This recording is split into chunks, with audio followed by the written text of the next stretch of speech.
Hola, lo que hoy vamos a ver es un resumen de tipologías resistentes a las cargas laterales, es lo que dice este título. Y lo que tienen en esta página, que la pueden tener si están haciendo mi curso en la carpeta, sino en la página web integral.com.ar, solapa clases gratis, estructuras 3. Lo que tienen en esta página, les decía, es un resumen de lo que vamos a ir viendo de estas tipologías, pórticos, tabiques, reticulados espaciales. O sea, lo que quiere decir esto es, además de los tabiques de hormigón armado, ¿qué otras tipologías tenemos para resistir las cargas laterales de viento y sismo? Bueno, lo que tenemos en esta página es una introducción para entender qué significa que una estructura sea un pórtico. En realidad es un poco confuso, porque si ustedes miran esta figura y la comparan con esta otra, lo que vemos es prácticamente lo mismo, o sea, una estructura de barra formada por vigas y columnas, pero los títulos son distintos. A la izquierda dice vigas y columnas, a la derecha dice pórticos.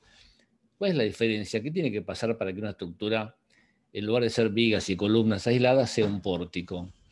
Bueno, lo fundamental es lo que dice en este párrafo de arriba respecto a este nudo o a los nudos. Los nudos deben ser rígidos. ¿Y esa rigidez cómo se consigue? Por un lado, las secciones de columnas y vigas son de mayor dimensión y, por otro lado, en los nudos, las armaduras tienen una continuidad entre vigas y columnas, o establecen una continuidad entre vigas y columnas, que hace que ese nudo se aportique y funcione todo como una cosa monolítica. Entonces, en el caso de vigas y columnas, son estructuras que están preparadas para cargas gravitacionales nada más, o sea, verticales, pero no cargas horizontales. Al no estar preparado para eso, los nudos no son rígidos y una fuerza horizontal haría que esto se caiga, se cayera de esta forma. En la otra figura, en cambio, en el caso de los pórticos, al ser este nudo rígido, el comportamiento es distinto. A ver, de vuelta comparemos. Este nudo que acá forma 90 grados, acá deja de formar 90 grados porque no es rígido. En cambio, en el pórtico sigue formando 90 grados. Y ahí está la diferencia en la deformación, en el comportamiento de la deformación. La deformación es una deformación de este tipo.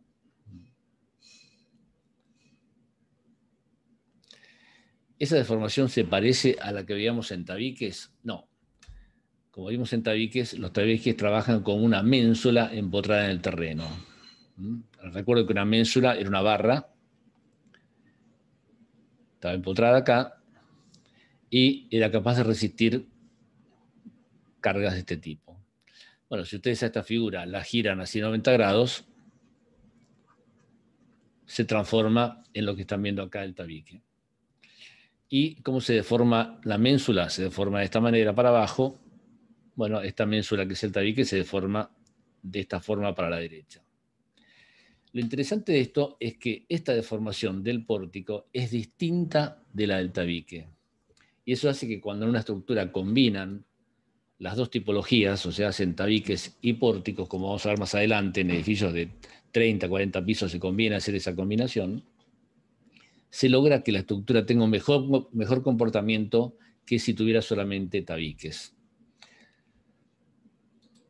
Bueno, más abajo tenemos algunas consideraciones respecto a los tabiques, porque en los ejemplos que vimos en clases anteriores, nunca habíamos visto un tabique que fuera oblicuo. ¿Qué pasa con este tabique oblicuo cuando tengo que hacer, por ejemplo, en una planta hiperestática, la fórmula de rototraslación? Estos tabiques se dividían en los que estaban en la dirección de la carga de viento sismo y los que no estaban. Y este es oblicuo. ¿Cómo vamos a proceder con esto? Bueno, lo mismo que hacíamos en los primeros cursos de estructuras cuando teníamos una fuerza oblicua y la descomponíamos en dos fuerzas ortogonales. Este tabique oblicuo lo vamos a descomponer en dos tabiques ortogonales y la inercia de los tabiques va a ser la inercia del tabique oblicuo multiplicada por el seno y el coseno. Otra aclaración es qué pasa cuando tenemos un núcleo. Bueno, el núcleo es una tipología que sirve tanto para esta dirección como para esta otra. Responde en las dos direcciones. Y la inercia de esa tipología se averigua restando al rectángulo de afuera el rectángulo de aire que está dentro. O sea, la fórmula sería la base por altura al cubo del rectángulo de afuera menos base por altura al cubo del rectángulo de adentro. Respecto a la otra dirección, es la misma fórmula, nada más que cambiamos de lugar la base con la altura. Y una última aclaración respecto a los tabiques es qué pasa cuando tienen aberturas. Bueno, cuando tienen aberturas, acá hay un título que no les va a decir nada. Dice, si es pequeña la abertura, funciona como un tabique calado. Si es grande, funciona como dos tabiques unidos y hay una gran pérdida de inercia. Bueno, como les adelanté, no creo que les diga absolutamente nada de esta frase, ¿no? O sea, esto funciona como un solo tabique que tiene un calado y esto no, esto funciona como un tabique a la izquierda y otro tabique a la derecha, unidos por estas barras horizontales. Bueno, ¿cómo podemos hacer para que esto sea un poquito más gráfico? Dar un ejemplo un poco más gráfico.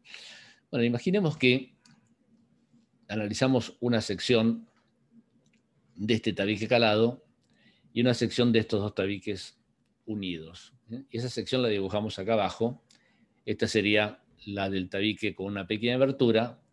Esta sería la del tabique con una abertura más grande, que está conformado entonces por dos tabiques unidos. Para entender la diferencia tendremos que inventar algunos números y ver qué pasa cuando esas dimensiones las elevamos al cubo. Por ejemplo, vamos a suponer que en los dos casos esto mide 6 metros, esto mide 6 y esto también mide 6, y que esta pequeña abertura es de 1 metro y esta gran abertura es de 2 metros. Entonces, a ver, repito, esto es 6 y esta pequeña abertura es 1 metro. En el otro caso, quedan dos tabiques de 2 metros cada uno. ¿Qué pasa con la inercia de cada uno de estos ejemplos? Bueno, en este primer ejemplo, la inercia sería la del rectángulo completo y después restándole este rectángulo de aire, que es la abertura. ¿Cómo sería la fórmula entonces? La inercia sería la base por 6 al cubo, la altura sobre 12, menos el rectángulo de aire, que sería la base por 1 al cubo sobre 12. En el caso de los de la derecha sería la base por 2 al cubo sobre 12. Entonces acá en estos números es los que les quería mostrar. Cuando ustedes hacen 6 al cubo, este número, esto es 36, esto es 216. Y 1 al cubo es 1. Entonces cuando ustedes restan, el resultado prácticamente es el mismo. O sea, esta abertura no afectó a la inercia del tabique prácticamente, sigue teniendo la misma inercia. En cambio, en el otro caso, 2 al cubo es 8. Está bien, son dos tabiques, bueno, 2 por 8 es 16. Pero este número 16 no tiene nada que ver con 215. O sea que a medida que la abertura, lo que les quiero mostrar con estos ejemplos numéricos, es que a medida que la abertura va creciendo, el comportamiento del tabique pasa a ser cada vez más ineficiente. Ahora ustedes dirán, bueno, pero en la práctica, ¿cómo se sabe cuando pasamos de un estado al otro? Y por supuesto no hay un número a partir del cual se pasa de un estado al otro, sobre todo porque desde hace mucho tiempo estos tabiques no se calculan de la forma que es el cálculo manual, sino un cálculo por elementos finitos, que consiste en un programa que divide a la masa del tabique en una cantidad de puntos que están distanciados, por ejemplo, a 20 centímetros entre sí, o sea, que van formando una gran malla. Y ese cálculo averigua el esfuerzo en cada punto de esos miles de puntos que forman el tabique. O sea, un cálculo que sería imposible o impensable en el cálculo manual. Bueno, ¿cómo hace ese programa para manejar esa cantidad de valores? O sea, más allá que la computadora no le cueste calcularlos, ¿cómo hago para leer esos miles y miles de valores? Bueno, lo que hace el programa es hacer una paleta de colores, ¿no? Donde tiene colores fríos para indicar que los valores de las tensiones del tabique son bajos y colores cálidos para decir que las tensiones ahí superan lo que el material está admitiendo. Entonces, por ejemplo, si después de correr el programa veo que esto aparece con este color azul, me está diciendo que las tensiones de ese tabique son bajas. En el ejemplo de la derecha, si acá aparece con este color, me está diciendo que las tensiones superan lo que el material puede aguantar, y en ese caso, ¿qué tendría que hacer? Aumento las dimensiones del tabique, hago más grande, y lo vuelvo a correr al programa a ver si con esta nueva dimensión verifica o no. Pero, volviendo a lo que les decía antes, la idea de estos números que inventé recién es entender qué importancia es que sea un tabique versus a que sean dos. La pérdida de inercia es enorme. O sea, cuanto más grande la abertura, peor. Bueno, en esta página tenemos algo que está relacionado con lo que vimos antes, que son los tubos. Imaginemos que hacemos como experiencia un tubo que tiene de hormigón 20 metros por 20 metros y una altura, no sé, de 100 metros. ¿Qué comportamiento va a tener esto respecto a una fuerza de viento que viene así o así? Espectacular, porque la inercia de ese lado de 20 al elevarlo al cubo va a dar un valor altísimo. Bueno, ¿qué pasa si en esta estructura, para que esto sea habitable, hacemos acá pequeñas aberturas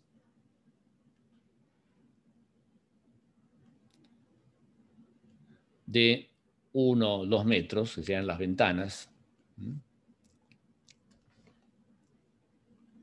Bueno, estas aberturas van a hacer que esto pierda un poquito de inercia, pero ¿cuánto? Muy poco respecto a lo que sería esta medida de 20 elevada al cubo. Bueno, esto que se llama tubo calado es lo que se hace en edificios que son extremadamente altos.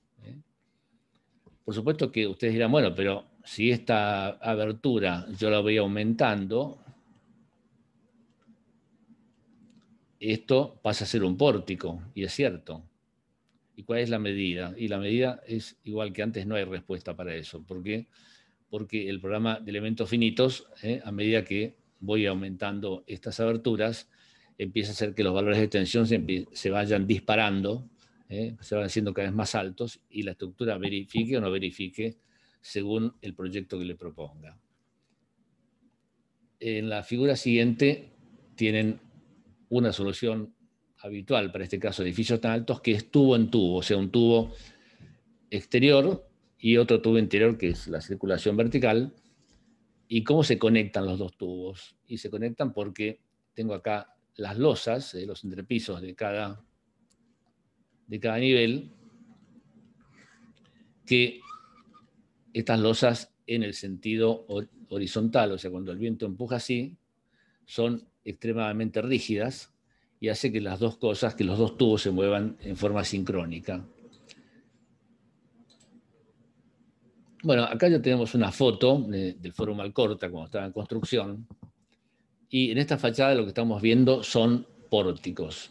O sea, el pórtico es ideal para la fachada porque para las aberturas no me presenta ningún inconveniente, pero si ustedes ven estas vigas y estas columnas, van a notar que tienen unas dimensiones superiores a las vigas y columnas normales. Más abajo tenemos la documentación. Esta es una revista de la Asociación de Ingenieros Estructurales, que es la documentación de esta estructura. Lo primero que vemos acá en esta documentación es que esta estructura tiene simetría. O sea, si la estructura es asimétrica, eso no conviene para el cálculo, porque resulta después en que los esfuerzos de la estructura son mucho mayores. ¿Y cómo se resolvió el tema del viento, en este caso, porque acá sismo no había. Bueno, cuando tenemos esta dirección, tenemos estos tabiques, pero además tenemos en esta fachada, imagínense que esta es la fachada sur, tenemos estas columnas que conforman el pórtico y también tenemos columnas en este sentido, y en la fachada norte esto se repite. O sea, tenemos pórticos solamente en esta y esta otra fachada. ¿Qué pasa cuando el viento viene en esta dirección? En esa dirección tenemos este tabique, este otro, bueno, además estos de acá también, ¿no? Este y este. Pero sobre todo este tabique, al ser más largo, cuando ustedes se elevan al cubo, como vimos recién, hace que la inercia de esto se dispare, y entonces en este sentido no hace falta que coloquen también estos pórticos que veíamos recién. Por supuesto está consensuado esto con el proyecto de arquitectura, que es el trabajo conjunto entre el estructuralista y el proyectista dio como resultado que estos dos pórticos estén solamente en estas dos fachadas. Más abajo, bueno, acá tenemos un resumen de la ficha técnica. Dice que es un edificio de 94 metros de altura, o sea, 29 pisos y 2 subsuelos. La tipología es tabiques en el núcleo de hormigón armado, en el centro de la planta, y pórticos perimetrales, como vimos recién. La calidad del hormigón es H47, una calidad bastante alta. La tensión del suelo es muy buena, 3,8 kilos por centímetro cuadrado. Acá, cuando ese tipo de suelo, granos finos de consistencia muy compacta, es una buena noticia. Y la deflexión, que es el desplazamiento en el coronamiento, es de 9 centímetros. Eso quiere decir que si algún día este edificio tiene que soportar unos vientos tipo huracanados, el último piso se va a mover 9 centímetros, y eso verifica, con respecto al comportamiento que exige el reglamento, porque es menor que la altura del edificio dividido 500. O sea, la altura, como dice acá, sería 9.400 centímetros, dividido 500 es el límite que me impone el reglamento. Bueno, en la página siguiente tenemos otro ejemplo, esta vez en Puerto Madero. Son las Torres Mulieres, que también tienen en fachada un pórtico y en el interior tabiques. Acá tienen la documentación. En esta documentación ustedes que pueden ver que en esta primera figura son las plantas de los primeros pisos. Los primeros pisos, como ustedes saben, es donde el esfuerzo es mayor. A medida que van para arriba, se va interrumpiendo la planta esa. Y, por ejemplo, si ustedes comparan la figura esta de la derecha con esta figura de la izquierda, ¿qué van a observar? En la de la derecha tienen este hexágono formado por los tabiques. Después tienen otros tabiques, ¿no es cierto? De vuelta acá tienen que observar que se busca que haya simetría. Y ¿qué más se puede ver acá? Pueden ver el pórtico o los pórticos en las tres fachadas. Bueno, en la figura de la izquierda, en cambio, ¿qué ven? El hexágono también se ve, pero de la planta anterior quedó solamente este sector. O sea, como si acá hubiéramos anulado esto y esto.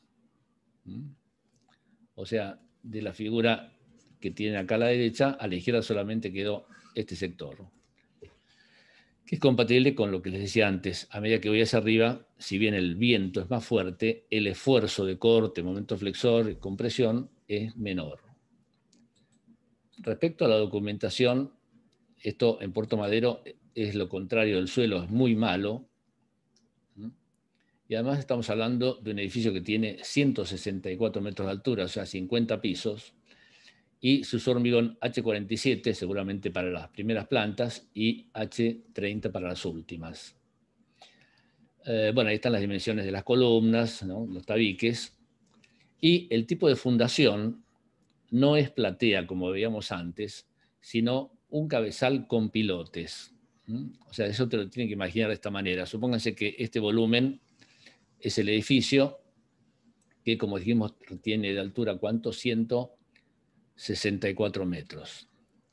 Bueno, este edificio, ¿dónde apoya? Apoya en algo que muchos llaman platea, pero en realidad habría que llamarlo cabezal, que tiene 1,80 m de altura. Y del cabezal ese para abajo van los pilotes. Esos pilotes, como dice acá la documentación, son 63 pilotes de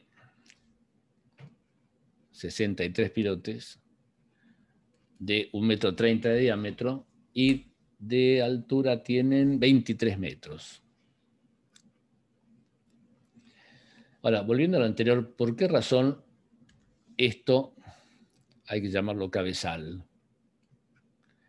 Bueno, porque si yo lo llamara platea, estoy diciendo que debajo de la platea ya no hay nada estructural. O sea, la platea es la base del edificio. En este caso, el cabezal no es la base, es simplemente un intermediario entre el edificio y los pilotes.